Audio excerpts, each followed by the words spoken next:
کلمہ طیبہ کی حقیقت بیان فرما رہے ہیں قاری محمد حنیف صاحب ملتانی. سماعت فرمائیں. شکریہ.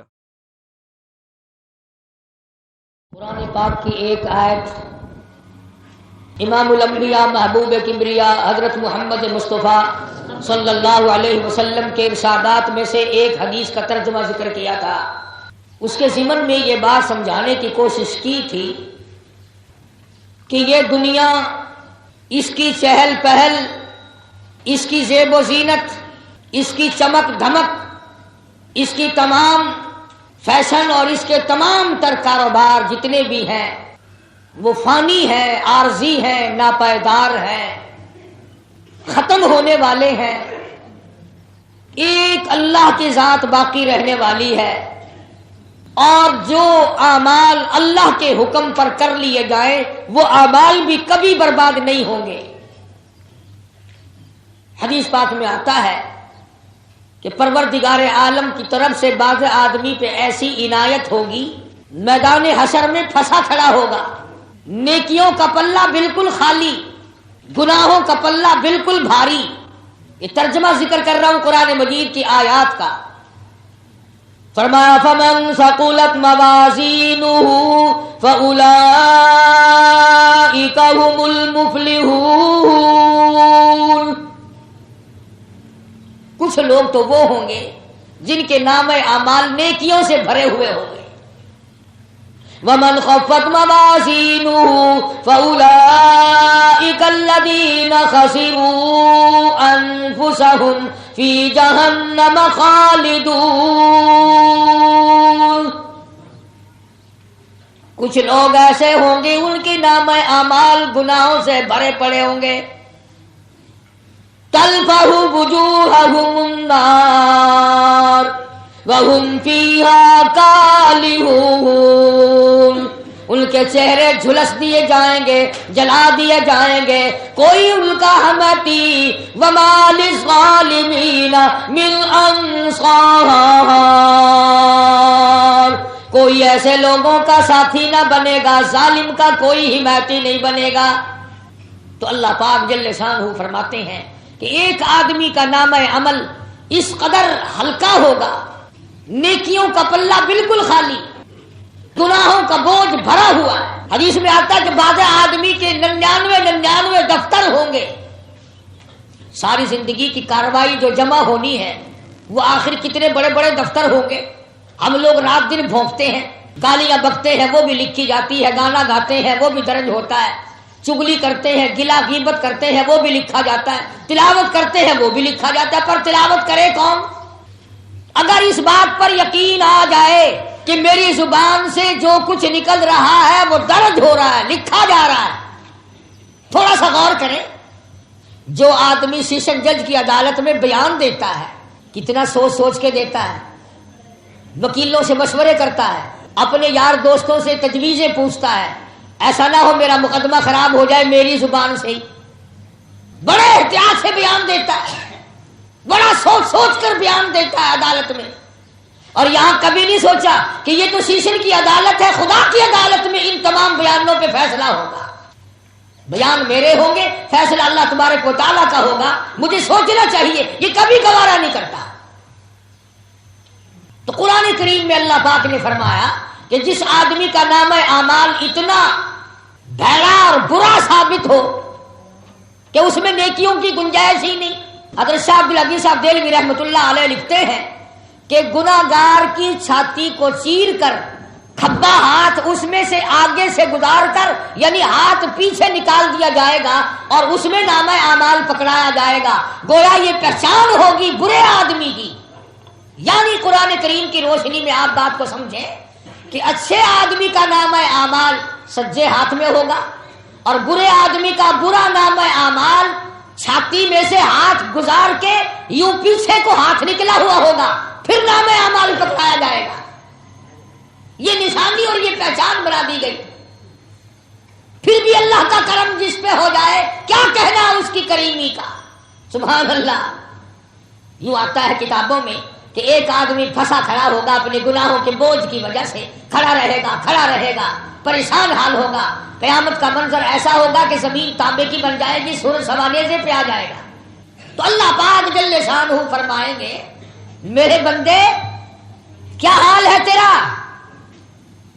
عرض کرے گا الہی اماں ابا بیوی اولاد سب چھوڑ گئے، کوئی میرا ساتھ دینے والا نہیں، کوئی میرا بنتا نہیں، مجھے اپنا رشتہ دار کوئی نہیں مانتا، مجھے اپنا ہمسایہ کوئی نہیں مانتا، مجھے اپنا قبیلہ برادری والا کوئی نہیں مانتا۔ تمام کے تمام جواب دے گئے، سب چھوڑ گئے، مجھے پوچھنے والا کوئی نہیں۔ اللہ پاک جل شانہ فرمائیں گے او میرے بندے آ جا، ساری دنیا تجھے چھوڑ گئی ہے، تمام کے تمام لوگ تجھے چھوڑ گئے ہیں، میری رحمت تجھے کیسے چھوڑے؟ میں تیرا خدا، تو میرا بندہ۔ سب جواب دے گئے، میں جواب کیسے دوں؟ میرے سوا تیرا اور ہے کون؟ ایک حدیث پاک میں آتا ہے، ذرا غور کیا کرو ان جملوں پہ۔ اللہ پاک کے محبوب صلی اللہ علیہ وسلم نے فرمایا کہ اللہ پاک یوں فرماتے ہیں او لوگوں جس کا دنیا میں کوئی وارث نہیں اس کا وارث میں خدا بن جاتا ہوں، جس کے سب سہارے ٹوٹ جاتے ہیں اس کا سہارا میں بن جاتا ہوں، جس کے سب آسرے ختم ہو جائیں اس کا آسرا میں خدا بن جاتا ہوں۔ تو بندہ جب پریشان کھڑا ہوگا آواز آئے گی پروردگار عالم کی طرف سے کہ ادھر آ۔ خدا جب کسی کو بخشنا چاہے کون ہے روک ٹوک کرنے والا؟ حدیث بطاقہ کے نام سے کتابوں میں ایک حدیث موجود ہے، اللہ پاک جل شانہ انگلی کے پوروے کے، یہ جو انگلی کا پورا ہے اس کے سرے کے برابر ایک کاغذ حق سبحانہ و تعالی نکال لیں گے۔ اللہ پاک اس پوروے کے سرے کے برابر ایک چھوٹا سا کاغذ نکال لیں گے اور وہ کاغذ نکال کر نیکیوں والے پلے میں رکھ دیں گے۔ حضور کریم سب کہتے صلی اللہ علیہ وسلم نے فرمایا گناہوں کا نامہ اعمال اور وہ پلہ جو ہے وہ ہوا میں اڑ جائے گا اور نیکیوں والا پلہ یکدم جھک جائے گا، محض اس ذرا سے کاغذ کے پرزے سے۔ ایک بھورا کاغذ ہے۔ اب یہ جو آدمی کی سرشت ہے نا، آدمی کی جو عادت ہے بڑی عجیب ہے۔ پہلے تو کہتا میرا کام بن جاؤ، کیسے ہی بن جاؤ مجھے کیا، اور جب کام بن جاتا ہے پھر یہ ڈھونڈنے کی کوشش کرتا ہے کہ بنا کیسے۔ اب نجات تو ہو گئی، اللہ نے نجات کر دی، نام اعمال نیکیوں کا پلہ جھک گیا، بس کامیاب ہو گیا۔ اب کہنے لگا یا اللہ مجھے بتا تو صحیح اس کاغذ میں کیا ہے۔ یہ اپنی عادت ہے نا سبھی کی، پہلے تو یہ سوچتے ہیں کہ بھی گاڑی میں اگر قدم آ جائے نا بس ایک دفعہ اندر ہو جاؤں، اور جب اندر ہو جائے تو پھر کہتا ہے کہ بیٹھنے کی جگہ مل جائے، جب بیٹھنے کی مل جائے تو کہتا ہے کہ یار ذرا لک سیدھا کر لئیے۔ عادت ہے نا آدمی کی۔ جب اللہ نے نجات کر دی تو اب کہنے لگا کہ اس کاغذ کے ذرا سے پرزے میں ہے کیا، میرے سارے گناہ اس نے ختم کر دیے، سارا نام اعمال ہوا میں اڑ گیا اور یہ پلڑا جو تھا یہ نیکیوں والا جھک گیا، اس کاغذ میں ہے کیا؟ اللہ اکبر، اللہ اکبر، قربان جاؤں مالک کائنات کے۔ ایسی چیز اللہ نے بتائی، ایسی چیز اللہ نے بتائی جس کی تمہیں قدر نہیں۔ یوں فرمایا میرے بندے وہ جو ایک دن تو نے اخلاص کے ساتھ مجھے مشکل کشا جان کر، مجھے حاجت روا جان کر، مجھے اپنا کارساز سمجھ کر، مجھے بے نیاز سمجھ کر، مجھے اپنا مالک سمجھ کر، مجھے اپنا تمام نظام کا مالک سمجھ کر وہ جو تیری زبان سے لا الہ الا اللہ محمد الرسول اللہ نکلا تھا وہ میں نے لکھ کر رکھ لیا تھا، اور یہ وہی کلمہ ہے، یہ وہی کلمہ ہے جس کو لوگ آج سمجھتے ہیں کہ اس میں بدل کچھ نہیں۔ حضرت موسیٰ علیہ السلام نے اللہ پاک سے عرض کیا الہی مجھے کوئی خاص وظیفہ بتا، بالکل کوئی خاص وظیفہ ہو جو آج تک کسی کو نہ ملا ہو، خاص وظیفہ دے مجھے، تیرا نام لوں، تیرا قریبی بن جاؤں، تیرا محبوب بن جاؤں، تیرا بندہ بن جاؤں، تو میرا مالک بن جائے، تو راضی ہو جائے، ایسا وظیفہ بتا۔ تو فرمایا موسیٰ یہ پڑھا کر لا الہ الا اللہ، لا الہ الا اللہ، لا الہ الا اللہ، یہ پڑھا کر۔ موسیٰ علیہ السلام نے عرض کیا یا اللہ یہ تو سارے پڑھتے ہیں، یہ تو سبھی پڑھتے ہیں، میں نے تو کوئی خاص وظیفہ پوچھا تھا، خاص۔ فرمایا موسیٰ تو اسے عام سمجھتا ہے، تو اس کو عام چیز سمجھتا ہے۔ فرمایا مجھے اپنی کبریائی کی قسم، ساتوں آسمان ساتوں زمین، سمندر دریا پہاڑ ندی نالے باغات، پورے کی زمین قرہ عرض، سارا نظام عالم، نظام کائنات ایک پلے میں رکھو اور دوسرے پلے میں رکھو لا الہ الا اللہ۔ فرمایا مجھے اپنی کبریائی کی قسم، وہ پلہ جھک جائے گا جس میں لا الہ الا اللہ موجود ہوگا۔ یعنی یہ اتنا وزنی کلمہ ہے، اتنا وزنی کلمہ ہے کہ جس کی انتہا نہیں۔ اب خدا نے خود فرما دیا کہ زمین و آسمان، پہاڑ، دریا، سمندر، چاند، سورج، ستارے، مریخ، آدمی، جن، فرشتے، سب کو ایک پلے میں رکھو اور ایک پلڑے میں کلمہ رکھو تو کلمے والا پلہ جھک جائے گا۔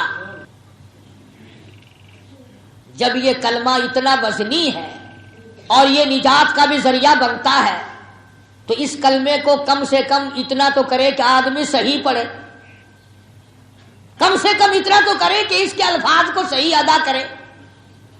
جو کلمہ مدار نجات ہو، جس کلمے پر اللہ نے نجات موقوف کر دی ہو، جس کلمے کو اللہ تبارک و تعالیٰ نے عرش کرسی پہ لکھا ہو، جنت کے مکانوں پہ لا الہ الا اللہ محمد الرسول اللہ، سونے چاندی کی اینٹوں پہ، مشک و عنبر زعفران کے بنے ہوئے گارے پہ، درخت کے پتے پتے پہ، جنت کے ایک ایک پھول کی پتی پہ، جنت کے باغ و بہاروں پہ، حوروں کے پیشانی پہ، غلمان کے ماتھے پہ، تمام جنت کے ہر مقام پہ لا الہ الا اللہ محمد الرسول اللہ لکھا ہوا ہے۔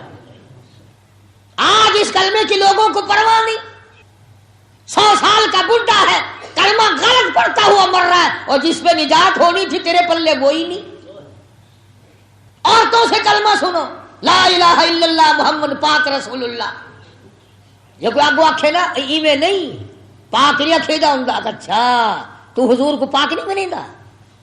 دس ای پاسے بڑھ جان دینے ماری جو گئی مقدر بھیڑا جو ہو گیا نصیب۔ اکھے میں تو غلط آدھا کھڑا، لا الہ الا اللہ محمد پاک رسول اللہ۔ پاک کائے لیا اکھے؟ اکھے پاک تو ہے تو میں نہ کھا کوئی آدھا لا الہ الا اللہ محمد یا رسول اللہ۔ اکھے یا نہیں آکھنا چاہیے۔ اکھے کیوں؟ وہ بھی اسے نا کور لگ دیا کہ اندازہ لگا جب ذہن یہ ہو، فکر یہ ہو، نظریہ یہ ہو، جب لوگوں نے کلمہ ہی بدل دیا تو باقی اور بچے گا کیا؟ خدا کی قسم جنت کے درختوں کے پتوں پہ، جنت کے مکانات پہ، عرش عظیم پہ، عرش کرسی پہ، لوح محفوظ پہ، سدرۃ المنتہا میں، بیت المعمور میں، 7 زمین و آسمانوں میں، ہر فرشتے کی زبان پر جو کلمہ ہے وہ یوں ہے، لا الہ الا اللہ محمد الرسول اللہ صلی اللہ علیہ وسلم۔ اب کسی کو اختیار نہیں ہے کہ اس میں محمد پاک رسول اللہ کا لفظ ملائے یا محمد یا رسول اللہ کا لفظ ملائے یا اور کوئی چیز پیدا کرے۔ کسی کو حق نہیں، کسی کو اختیار نہیں۔ جو کلمے کو بگاڑے گا خدا کی قسم اس کا ایمان بگڑ جائے گا۔ ترس کھاؤ اپنی دادیوں پہ، اپنی اماؤں پہ، اپنی خالہ پھوپھیوں کے کلمے صحیح کراؤ۔ خدا کی قسم جب جہنم کے انگاروں میں ان کو جلتا دیکھو گے تمہیں دکھ ہوگا۔ اور قرآن کریم میں آواز آئی، یا ایھا الذین آمنوا قوا انفسکم واہلیکم نارا وقودھا الناس والحجارہ علیہا ملائکۃ غلاظ شداد لا یعصون اللہ۔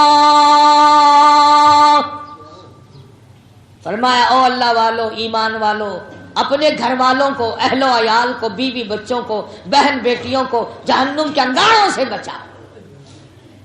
آج کا مسلمان نہ کلمے والی زندگی بناتا ہے، نہ کلمے کے ترجمے پہ غور کرتا ہے۔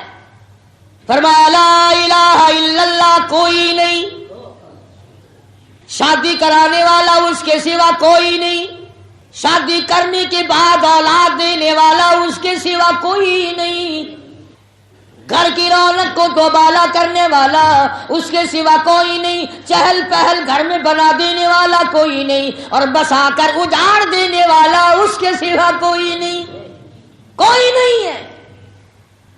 تمہیں کئی لوگ ملیں گے جو یوں کہیں گے دیکھو جی اللہ کو ہم مانتے ہیں، ٹھیک ہے، اس کے سوا اور خدا کون ہو سکتا ہے، لیکن یہ اللہ والے بھی تو خدا کے ہی بنائے ہوئے ہیں، یہ بھی تو خدا نے بنائے ہیں، کچھ ان کے بھی اختیار ہے۔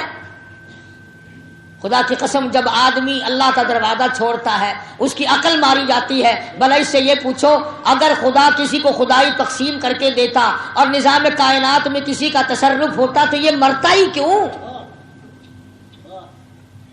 کون راضی ہے اپنے مرنے پہ؟ کون راضی ہے لاکھوں من مٹی کے نیچے جانے پر؟ کلمے پہ غور کیا کرو. اشہد ان لا الہ الا اللہ، اللہ کی گواہی دیتا ہوں اللہ کے سوا کوئی معبود نہیں، کارساز نہیں، بے نیاز نہیں، میرے اندر کے حالات کو جاننے والا کوئی نہیں، باہر کے حالات سے واقف کوئی نہیں، رہبری رہنمائی کرنے والا کوئی نہیں، ایک ایک دانہ کھلانے والا، ایک ایک پانی کا گھونٹ پلانے والا اس کے سوا کوئی نہیں. میں نے پہلے بھی ایک دفعہ بتایا تھا کہ عقیدہ پختہ بناؤ تاکہ عمارت پکی بنے. دل میں یقین عقیدہ بناؤ گے عمارت ساری ختم ہو جائے گی. جیسے آج کل مال کے ڈاکو بہت پھرتے ہیں نا، شہروں میں دیہاتوں میں ڈاکے پڑ رہے ہیں مال پہ. تمہیں پتہ نہیں ہے ایمان پہ ڈاکے اس سے زیادہ پڑ رہے ہیں. ایمان پہ ڈاکے اس سے زیادہ پڑ رہے ہیں. غلط باتیں لوگوں کو بتانا.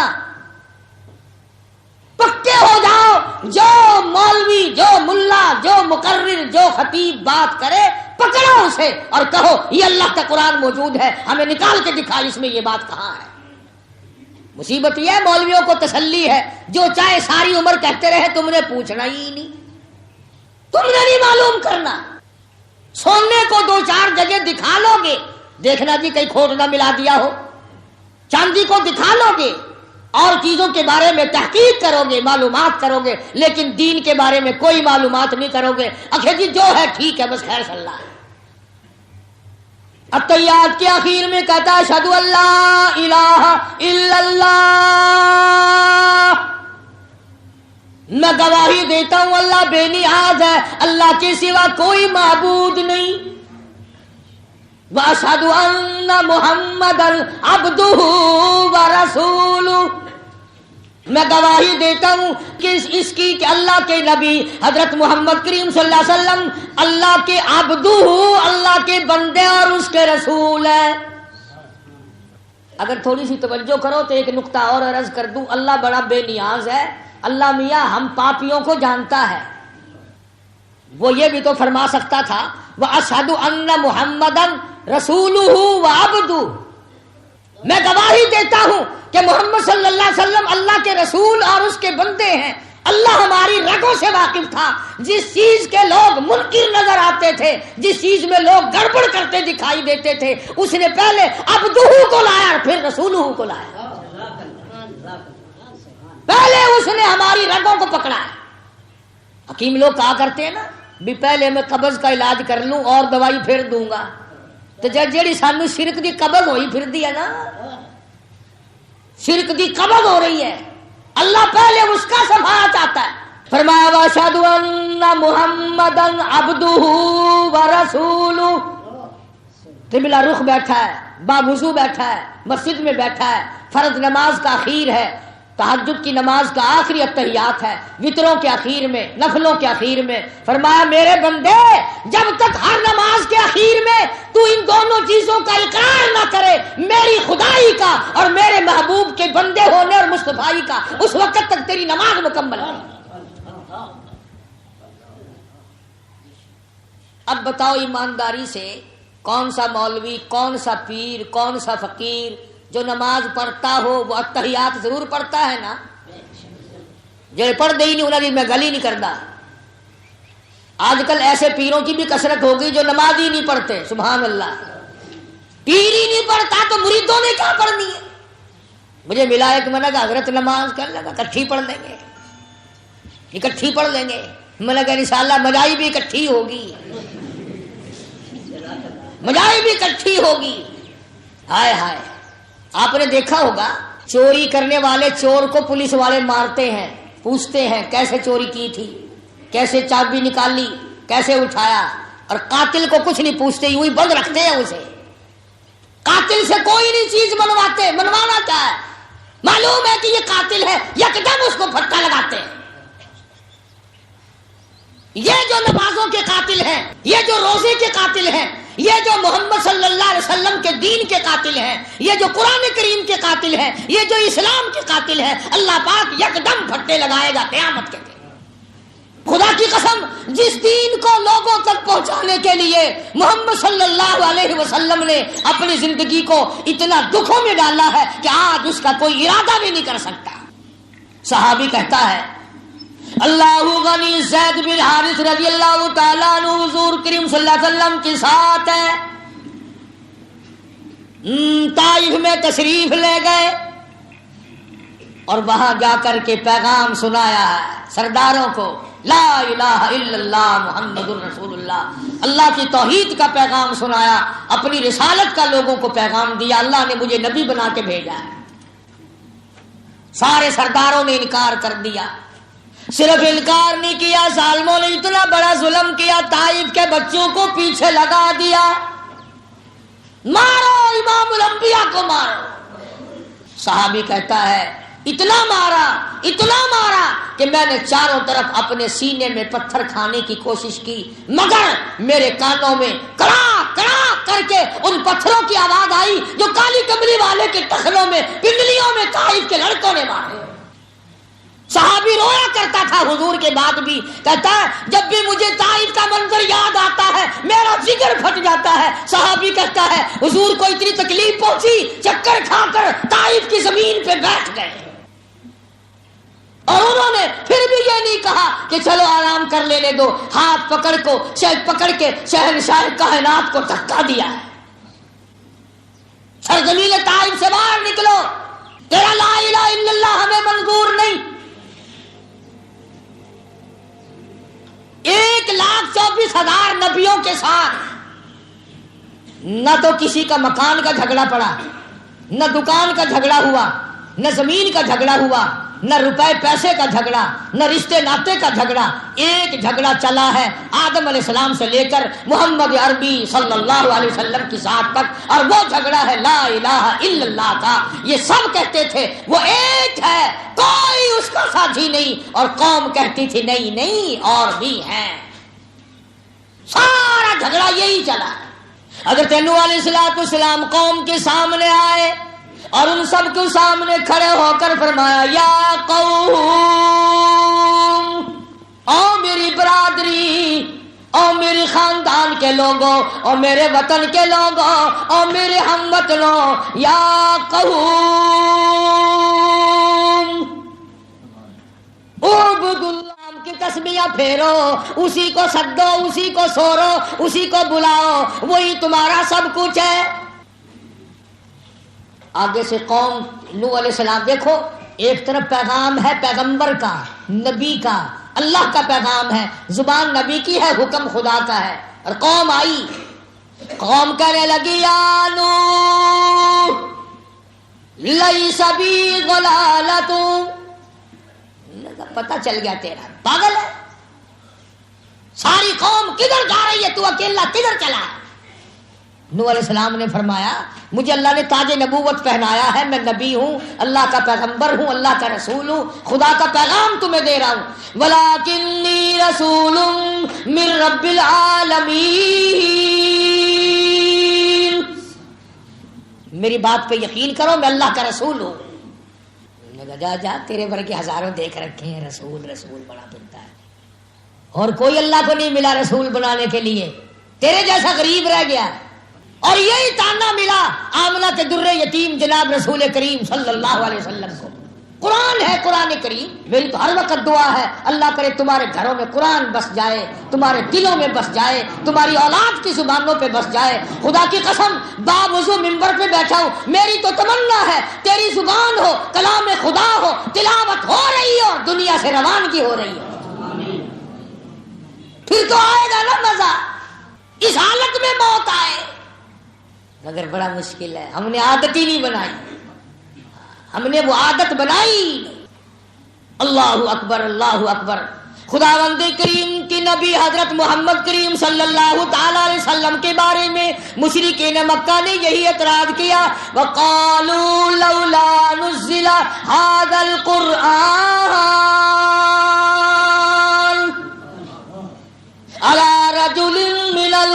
القریتین عظیم. اچھا جی ہے پیغمبری کے لیے اور کوئی کھاتا پیتا آدمی, کوئی سارے چودھری مر گئے ہیں, کوئی دولت مند نہ ملا خدا کو. جناب ملے ہیں جن کے پاس مکان بھی نہیں ہے, دکان بھی نہیں ہے, کاروبار بھی نہیں ہے. کل نوکری کرتے تھے خدیجہ کی, ساز و سامان لاتے تھے. ماں کے پیٹ میں ابا فوت ہو گیا, گھٹنوں کے بل چلے تو اماں فوت ہو گئی. 8 سال کی عمر تھی تو دادا جواب دے گیا. جوانی آئی تو بے شمار رشتہ دار فوت ہو گئے. تیرے سوا اور خدا کو نبی بنانے کے لیے کوئی نہیں ملا, رسول کی رسالت کے لیے اور کوئی نہیں ملا. ابو لہب اتنا بڑا آدمی ہے, ابو جہل اتنا بڑا آدمی ہے, امیہ بن خلف سردار ہے, اور اسی طرح سے عتیبہ ہے, عتبہ ہے, ولید بن مغیرہ ہے. یہ بڑے بڑے کافر بدماش اتنے ہیں, کوئی نہیں ملا اللہ کو نبی بنانے کے لیے. ایک تو ہی ملا ہے جس کے یہاں روٹی بھی نہیں, جس کے کپڑوں کا یہ عالم ہے کہ بٹن کے بجائے کانٹے چبھو رکھے ہیں. اعتراض کیا ہے محمد عربی صلی اللہ علیہ وسلم پر مکے والوں نے. آج تم بھی تو, تم کون سے کم ہو, بڑے بڑے اعتراض کرتے ہو بیٹھ کر. مولوی بڑے پھرتے ہیں, انہوں کی پتا, انہوں کا کم ہے نکاح پڑھانا تے مردے نو آنا, فالتو گلا کیوں کرتے ہیں. اسی ٹھیک ہے, اسی ٹنڈر بھرے ہوئے مردے نو آون دے, پیو تیرا مرے نو آئیے اسی کیوں. جائیداد تو سانبھے, مڈی تیری ساری, مکان تیرا, دکان تیری, مربع تیرا, باغ تیرا, اور ساری رات روندے اسی پھر یہ کیوں. فرمایا وقالوا لولا نزل هذا القرآن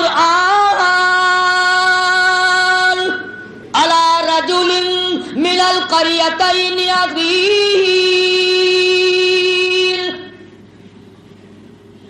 شودا, یتیم, غریب, گھر نہیں, در نہیں, زر نہیں, پر نہیں, دولت نہیں, کاروبار نہیں, دھندا نہیں, نبی نبی کیسے نبی ہے. خدا نے فوراً فرمایا اہم یقسمون رحمت ربک.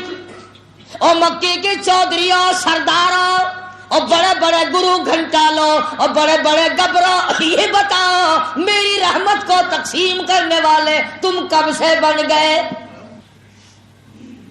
یہ تو میری مرضی ہے کہ میں چاہوں تو قطرے کو سمندر کر دوں, میں چاہوں تو یتیم کو پیغمبر کر دوں. تم اپنی چودراہٹ کو سر پہ رکھے پھرو, کون ہوتے ہیں تم میرے نظام میں دخل دینے والے. نحنو قسمنا, ہم تقسیم کرتے ہیں. الم یجد کا یتیما فآوا, فرمایا مجھے اپنی کبریائی کی قسم, تم سارے چودھری جہنم کے انگارے بنو گے, اور آمنہ کا در یتیم ساری کائنات کے لیے رحمت بنے گا. یہ ہے اعتراضات جو اس وقت حضور کریم صلی اللہ علیہ وسلم پہ بھی کی ہے. جناب سیدہ خدیجہ رضی اللہ تعالی عنہا کے ساتھ جب حضور کریم صلی اللہ علیہ وسلم کا نکاح ہوا ہے تو خطبہ ابو طالب نے پڑھا, خطبہ ابو طالب نے پڑھا حضور کے چچا نے, اور اس میں یہ لفظ موجود ہے, وہ خطبہ کتابوں میں موجود ہے. حضرت علی کے والد ابو طالب نے جو خطبہ پڑھا ہے نکاح کا, اس میں یہ لفظ ہے ابو طالب کے, اگرچہ آج میرا بھتیجا نادار ہے, غریب ہے, مفلس ہے, مسکین ہے, مکان والا نہیں, دکان والا نہیں, کاروبار والا نہیں, دھندے دولت والا نہیں, سونے چاندی والا نہیں, ابو طالب کہتا ہے وہ وقت دور نہیں کہ پوری کائنات کی دولت میرے بھتیجے کے قدموں میں ہوگی. یہ وہ کہتا ہے جو ایمان بھی نہیں لایا. چنانچہ نکاح ہوتے ہی حضرت خدیجہ رضی اللہ تعالی عنہا مکے کی بہت بڑی رئیسہ تھی, مکے کی بہت بڑی دولت مند مائی تھی.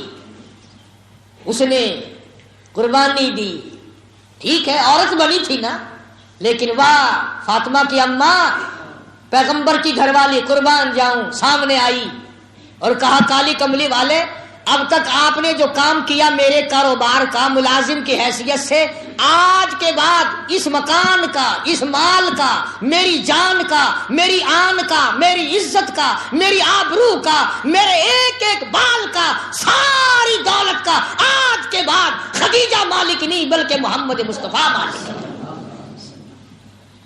ساری دولت حضور کریم صلی اللہ علیہ وسلم کے حوالے کر دی حضرت خدیجہ نے، اور سپرد بھی زبانی نہیں کی۔ اگر کوئی نعوذ باللہ اور مائی ہوتی، جب حضور نے اس میں سے خیرات کی ہے نا، 2-4 دن میں جتنی حضرت خدیجہ کی دولت تھی مکے کے غریبوں میں، یتیموں میں، 2-4 دن میں سارے ٹھکانے لگا دی، سب اللہ کے نام پہ دے دی۔ کوئی اور مائی ہوتی تو آگے کہتی ہے اللہ والے تجھے کھانے پینے کی اجازت دی ہے، یوں تھوڑی تھی کہ اس میں ترنگلی لگا کے اڑا ہی دے، کل کو میں بھی مروں گی، بچے بھی مریں گے، آپ بھی مریں گے، یہ کیا ہوا ہے؟ قربان جاؤں سیدہ خدیجہ پکی مائی تھی۔ کہنے لگی، کسی اور عورت نے کہا خدیجہ سے کہ یہ کیا ہوا، تو اتنی بڑی تاجرہ تھی، مکے کی رئیسہ تھی، تجھے تو فقیر بنا دیا تیرے خامد نے، سارا دن بانٹتا ہے، سارا دن لوگوں میں تقسیم کرتا ہے۔ کہنے لگی وہ اپنا تقسیم کرتے ہیں، میرا نہیں، میرا ہے ہی کچھ نہیں، سب کچھ انہیں کا ہے، وہ چاہے رکھے چاہے اللہ کے نام پر سارا کچھ اڑا دے۔ اور ہوا ہے حضرت خدیجہ نے خدا کی قسم 8 دن درختوں کے پتے چبائے ہیں۔ حضرت خدیجہ کے بھتیجے کو پتا چلا، وہ بائیکاٹ کا زمانہ جو تھا نا، بائیکاٹ کا، مکے والوں نے بائیکاٹ کیا تھا نا، 2.5 برس تک مسلمان تنگ رہے، پانی نہیں دینا، مول بھی آٹا نہیں دینا۔ تو حضرت خدیجہ کو جب 8 دن تک روٹی کے ٹکڑے کی، سیدہ خدیجہ فرماتی ہیں کہ میں نے ایک پورے ہفتے تک روٹی کے ٹکڑے کی شکل نہ دیکھی، بالکل نڈھال ہو گئی، بیمار ہو گئی۔ بھتیجا جو کافر تھا اس کو پتا چلا، روٹی لے کے چلا، ابو جہل نے دیکھ لیا، کہنے لگا کدھر؟ لگا میری پھوپھی بڑی تنگ ہے، تھوڑی سی روٹی دینے چلا ہوں۔ کہنے لگا لڑائی ہوگی سارے مکے کی اور تمہاری۔ اندازہ لگا خبردار ایک لقمہ نہیں جانے دوں گا، محمد صلی اللہ علیہ وسلم کو، ان کے غلاموں کو، گھر والوں کو، ماننے والوں کو یوں ہی ماریں گے، بھوکے پیاسے، ایک لقمہ پہنچانے کی اجازت نہیں۔ بھتیجے کو بھی غصہ لگا، پھر تو آپس کی بات بڑھ گئی نا۔ وہ کہنے لگا میں اس بات کو نہیں جانتا کہ وہ مسلمان ہے تم کافر ہو، میری پھوپھی ہے، میں اس کا بھتیجا ہوں، میں نے سنا ہے بھوک کی وجہ سے خدیجہ کی آواز نہیں نکلتی، نڈھال ہو گیا ہے معاملہ، اور میری پھوپھی کی بیٹیوں کی آواز نکلنی بند ہو گئی، سیدہ فاطمہ پتے چبا چبا کے تھک گئی ہیں۔ بس اس پر پھر جھگڑا ہوا ہے مشرکین مکہ کا، اور وہ بائیکاٹ پھر ختم ہوا ہے۔ تو بتانا یہ چاہتا تھا کہ بڑی سے بڑی مصیبت میں جب آدمی آتا ہے پھر لا الہ الا اللہ محمد الرسول اللہ پہ پابند رہے، پھر بات بنتی ہے۔ ابن عباس، ابن مسعود رضی اللہ تعالی عنہما، حضرت معاذ، اندازہ لگا ان نوجوانوں کا کتنا بڑا مقدر ہوگا جن کو حضور 3 دفعہ بلائیں۔ یوں فرمایا یا معاذ، اے معاذ، عرض کیا لبیک وسعدیک۔ حضرت نے آواز دی اور معاذ نے کہا میں حاضر ہوں۔ پھر آواز دی حضور کریم صلی اللہ علیہ وسلم نے یا معاذ، پھر عرض کیا لبیک وسعدیک، میرے آقا میں حاضر ہوں۔ پھر تیسری مرتبہ حضور نے آواز دی یا معاذ، عرض کیا لبیک وسعدیک۔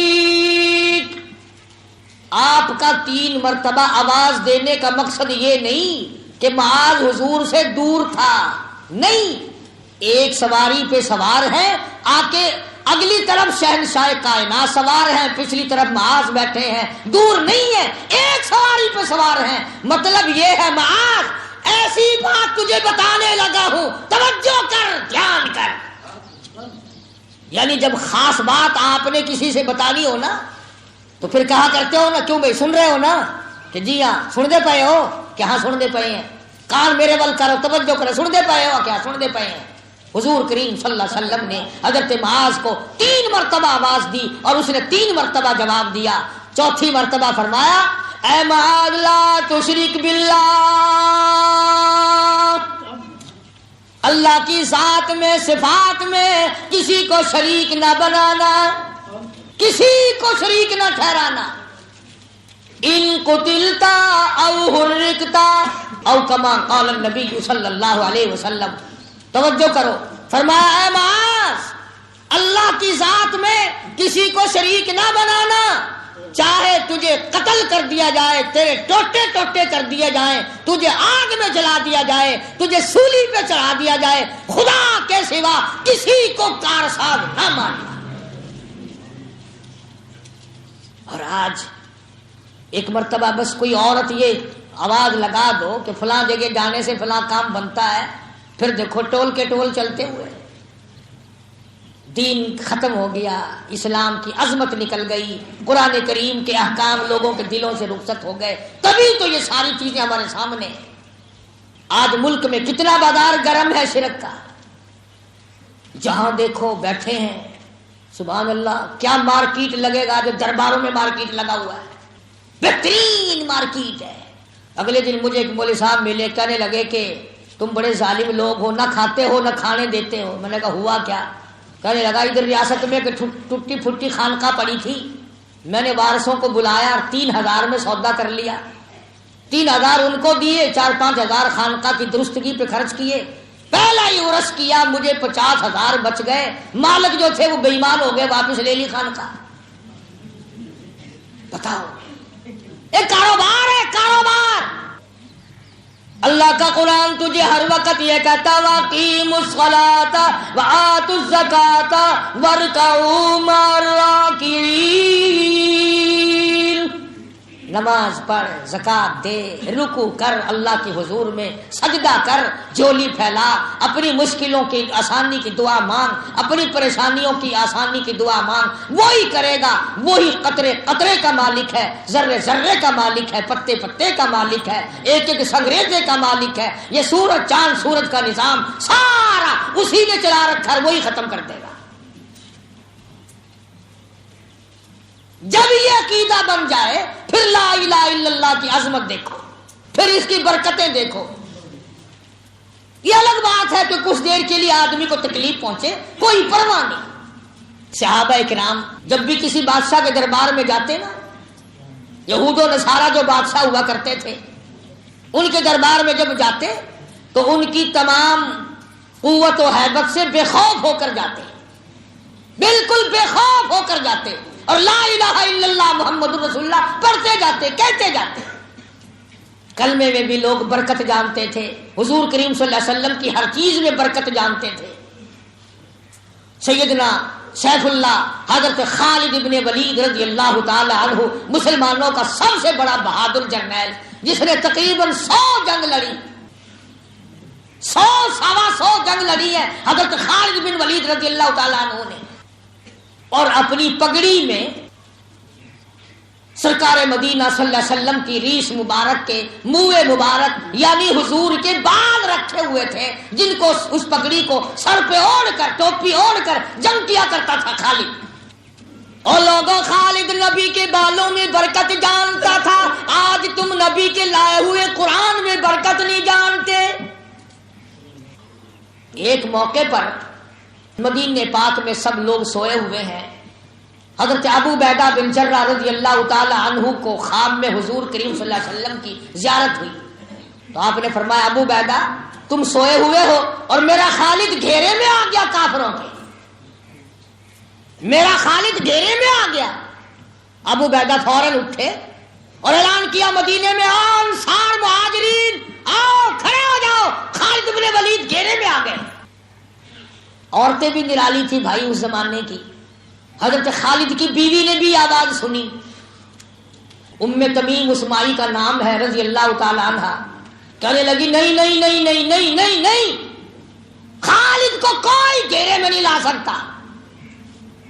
میرا خالد شیر ہے، بہادر ہے، جرنیل ہے، سیف اللہ ہے، حضور کا دیا ہوا لقب ہے، خالد گھیرے میں نہیں آ سکتا. پھر اپنے مکان میں یوں کھڑی ہو کر دیکھنے لگی، دیکھتی کیا ہے وہ ٹوپی گھر میں ہے. کہنے لگی اب صحیح ہے، خالد گھیرے میں آ گیا ہوگا. وہ چیز جو اس کے سر پہ ہوا کرتی تھی وہ تو یہاں ہے. کتنی بڑی قدردان مائی ہوگی.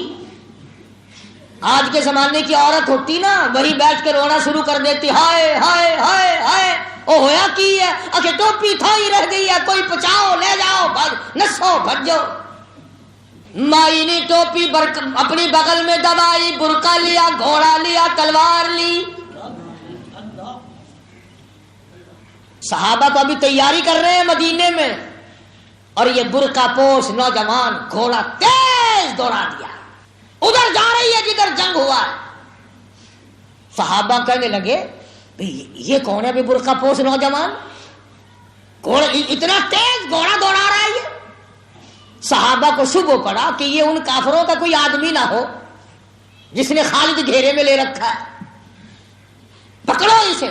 صحابہ کرام نے گھوڑے دوڑائے, تیز دوڑائے, گھوڑا روک لیا تمیم کا اور کہنے لگے تو کون ہے؟ کہنے لگی نہ روکو, میں خالد کی گھر والی تمیم ہوں, ٹوپی پہنچانے چلی ہوں. میرا خالد رضی اللہ تعالیٰ عنہ وہ منہ نبی صلی اللہ علیہ وسلم والی ٹوپی بھول گیا ہے. توجہ کرنا. وہ صحابہ کہنے لگے تو عورت ذات ہے, لا ہمیں دے ہم پہنچائیں گے. کہنے لگی ہاں اگر یوں دیتی تو مدینے میں دے دیتی, تمہیں کیا قدر ہے میرے خالد کی, تم نہ جانے کس کس کے ہاتھ کر دو گے, اس تک نہیں پہنچے گی. بے شک عورت ہوں پر خالد کی قدردان ہوں, جان دے دوں گی, ٹوپی اور کسی کو نہیں دوں گی, اپنے ہاتھ سے خالد کے سر پہ رکھ کے آؤں گی. تیز گھوڑا دوڑایا ہے. ادھر جس فوج نے حضرت خالد بن ولید رضی اللہ تعالی عنہ کو گھیر رکھا تھا, تمیم نے جا کر تلوار سے حملہ کر دیا. اے نہیں عورتوں والا کردار ادا نہیں کیتا. اوے سونے, اوے بچے ہو, میں ایک مائی ہاں, ترس کرو, میں کو ملاؤ جڑا تواڈے وچ اندر پھسیا ہویا ہے. اے نہیں, تلوار سے اللہ اکبر تلوار چلائی ہے. خالد بن ولید کی گھر والی نے گاجر مولی کی طرح کافروں کو کاٹ کے رکھ دیا. اب تم کہو گے کیسے کاٹ دیا؟ ارے جو ٹوپی خالد کے سر پہ ہوتی تھی اب وہی ٹوپی تمیم کے سر پہ ہے نا, وہ چیز اب اس کے پاس ہے.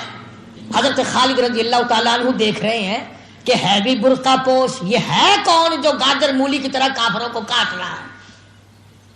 جب صفوں کو توڑتی ہوئی چیرتی ہوئی آگے پہنچی, حضرت خالد نے آگے بڑھ کے پوچھا تو کون ہے؟ نقاب اٹھا کے کہنے لگی خالد تیری گھر والی تمیم ہوں, یہ ٹوپی لے کے آئی ہوں جو تو بھول آیا ہے. یہ لکھا علماء نے, ادھر خالد کے سر پہ ٹوپی آئی, ادھر کافروں کی صفے پلٹ کے رکھ دی. آج مسلمان پوری دنیا میں مار کھا رہا ہے, کوئی اس کا پرسان حال نہیں.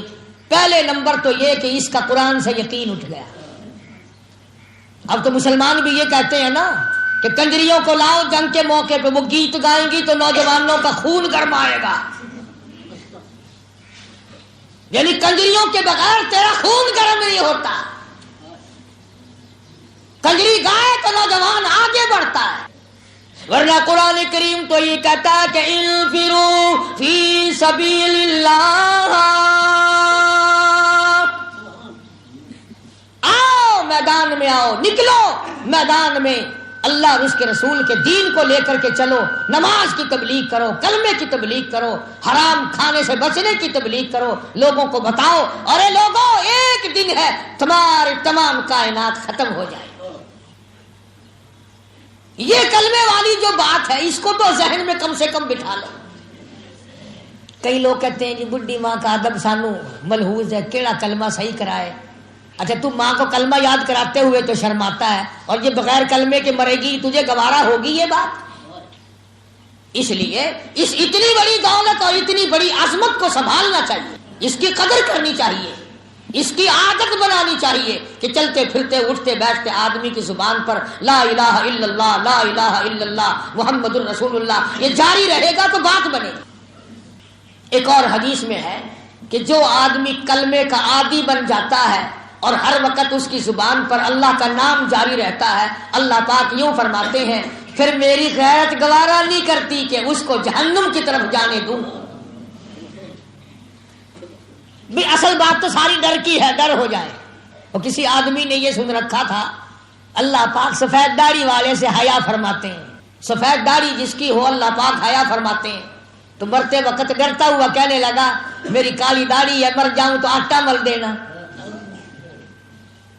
سفید کر دینا. علماء نے لکھا کسی نے خواب میں دیکھا، پوچھا بتا کیا گزری، کہنے لگا کیا تو میں نے ہیلا تھا پر اللہ نے قبول کر لیا. فرمایا ہے تو تیرا ہیلا پر کیا تو مجھ سے ڈر کے، چل میں نے تیری نجات کر دی. تو بھی اصل بات تو نجات ہے، اصل بات مغفرت ہے، اصل بات اللہ کے دربار میں قبولیت ہے. جس کی قبر بن گئی اس کا حشر بن گیا، جس کا حشر بن گیا وہ دنیا میں اور آخرت میں کامیاب ہو گیا. کوشش کرو کسی کا حق نہ کھاؤ، کسی پہ ظلم نہ کرو، کسی کو ستاؤ مت، کسی کو پریشان نہ کرو. ہو سکتا ہے کسی کے ساتھ بھلائی کر، نہیں ہو سکتا تو کسی کو دکھ نہ دیا کر.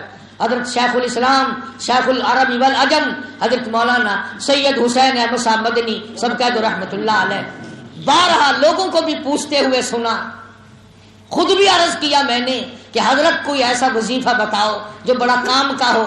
فرمایا مسلم ہو غیر مسلم ہو، جاندار ہو غیر جاندار ہو، کوئی بھی ہو، اپنا ہو پرایا ہو، کسی کو ہو سکتا ہے سکھ پہنچاؤ، خدمت کرو، نہ تو کسی کو تکلیف نہ دو، زبان کی تکلیف نہ دو، ہاتھ کی تکلیف نہ دو، قلم کی تکلیف نہ دو، ورنہ قیامت کے دن خدا کا قہر آئے گا. یہی بات آج مسلمان کے اگر ہاتھ آ جائے تو بہت بڑی کامیابی ہے کہ کوئی آدمی وظیفہ بنا لے کہ میں نے کسی کو دکھ نہیں دینا.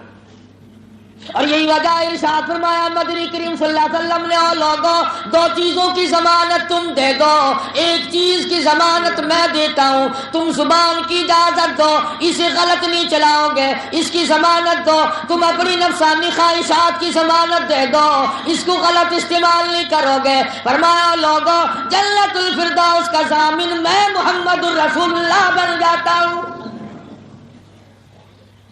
فرمایا ان دو چیزوں کی ضمانت تم دو، جنت کا ضامن میں بنتا.